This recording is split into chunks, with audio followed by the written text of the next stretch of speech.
BJP ने किया Vande Mataram eight 150 अभियान का शुभारंभ। बीजेपी प्रदेश दफ्तर से शुभारंभ। सीएम डॉक्टर मोहन यादव और प्रदेश अध्यक्ष हेमंत खंडेलवाल ने किया आगाज। वंदे मातरम का किया गया संपूर्ण गायन। प्रदेश अध्यक्ष हेमंत खंडेलवाल ने स्वदेशी अपनाने का दिलवाया संकल्प। बीजेपी प्रदेश अध्यक्ष हेमंत खंडेलवाल ने कहा कि सिर्फ गीत नहीं बल्कि पीढ़ियों के लिए प्रेरणा का काम करता है, हमें आज़ादी का महत्व बताता है, पूरे देश को एक माला में पिरोने का काम करता है।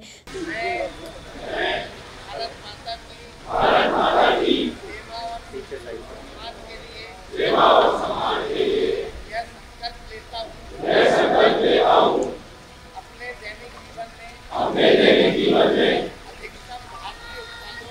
अधिकतम भारतीय उत्पादों का उपयोग करूंगा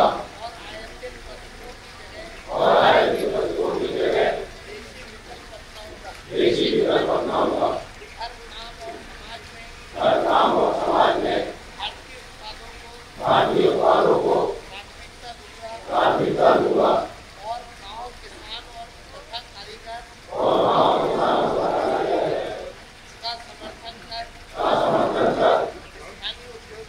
स्थानीय उद्योगों को बढ़ावा दूंगा।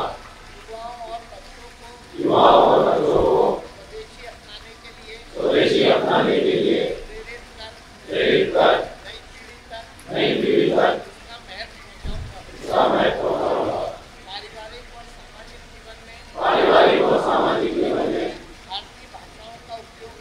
भारतीय भाषाओं का उपयोग करूंगा।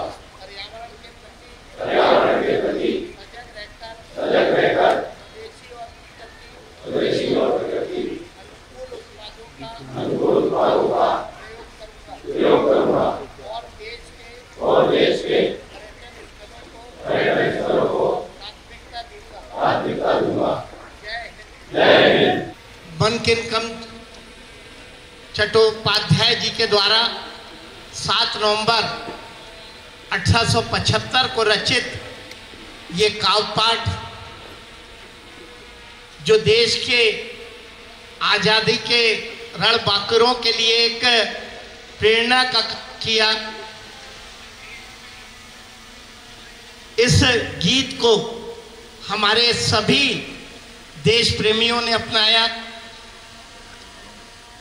जब देश आजाद हुआ तो प्रथम राष्ट्रपति राजेंद्र प्रसाद ने जन गण मन की तरह ही इसे समान दर्जा देते हुए राष्ट्रीय गीत का दर्जा दिया।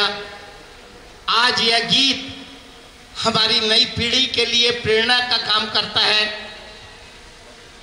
जिसने इस देश की आज़ादी का अलग झलक आया और सभी हमारे स्वतंत्रता संग्राम सेनानियों को एक करने का काम किया।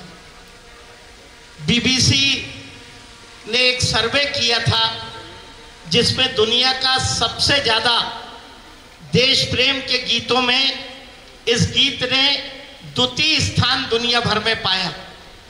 ऐसा यह गीत जो हमें प्रेरणा देता है, हमें हमारी आज़ादी कैसे मिली उसका संदेश देता है, इस देश को एक करने का काम करता है। इसके कुछ शब्द संस्कृत के और कुछ बांग्ला के हैं। जब बांग्लादेश विभाजित हुआ तब भी इस देश के नागरिकों ने, स्वतंत्रता संग्राम सेनानियों ने इस गीत के माध्यम से उस बंगाल विभाजन का विरोध किया। आज हम सब मोदी जी के आह्वान पे इस देश को दुनिया में आगे ले जाना चाहते हैं। ये गीत इस देश के हर नागरिक के लिए प्रेरणा का काम करेगा।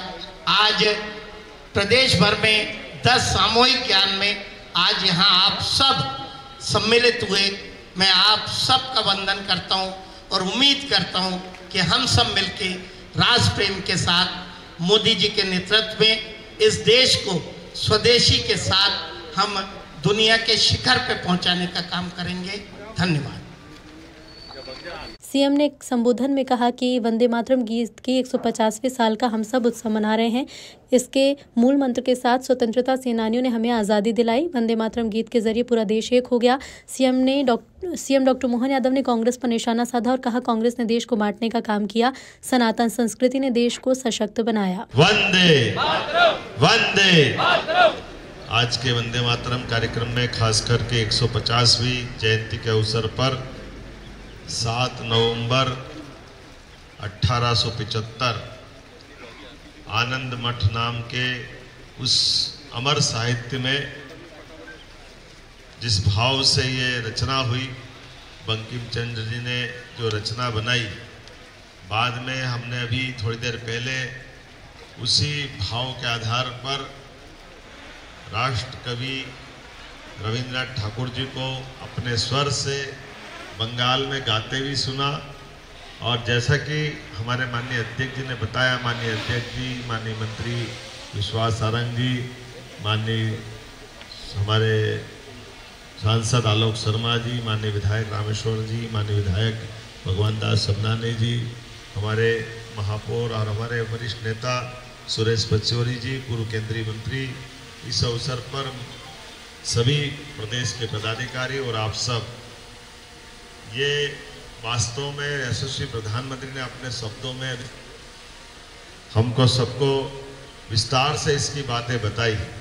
मैं दोहराना नहीं चाहूँगा, लेकिन भारत माता का चित्र सामने रख करके भारत माता को किस रूप में हमारी सनातन संस्कृति के माध्यम से हजारों हजार साल से देखा जा रहा है, उसका एक लघु चित्र उनने आंखों के सामने ला करके, ये जो दुविधाजनक मार्ग होता है जो हमको अपनी मूल संस्कृति से हटा करके ये जो तथाकथित जिसको सेक्युलरिज्म या छद्म सेक्युलरिज्म कहते हैं, या जिसको हम अपने सुविधा के संतुलन से वोट बैंक नीति पे कांग्रेस के चरित्र को सबके सामने लाने के लिए हम सबके सामने इससे बड़ा उदाहरण नहीं हो सकता जिसको आज अब सबके सामने वंदे मातरम के माध्यम से समझा जा सकता है।